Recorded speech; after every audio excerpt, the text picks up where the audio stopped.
Hello guys! So, tapos na po yung Chinese New Year. So, ayan.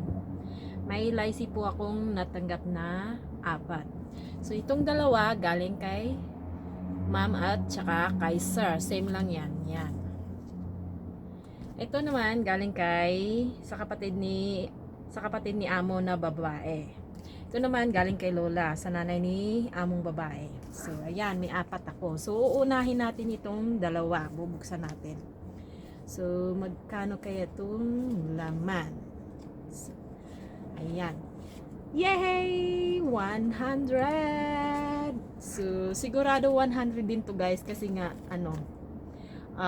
mag-asawa. Kapag mag-asawa talaga pantay. Ganon. So, ayan. So, dati kasi guys, dun sa dati kong amo, nakakatanggap lang talaga ako ng isang lycee. Isang sobre lang talaga, isang red packet. So, ayan. Kasi yung dating amo po, nag-iisa lang siya. So, isa lang talaga. 100. So, ayan. And, buksan din natin tong galing kay sa kapatid ni among babae. Ayan, sa ate niya to. Sa ate. Ayan. Oh, ang hirap. Uy. 100. Ayan.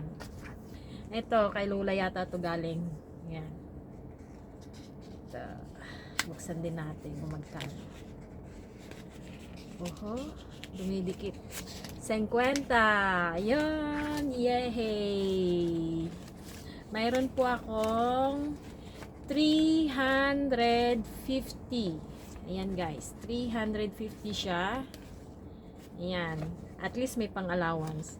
So dapat pala guys, ikikip ito pero wala akong allowance kasi wala akong sahod. So gagamitin ko bukas kasi day off din naman. So no choice. So I'm happy guys kasi nakatanggap rin ako ng 300. Yay! Bye!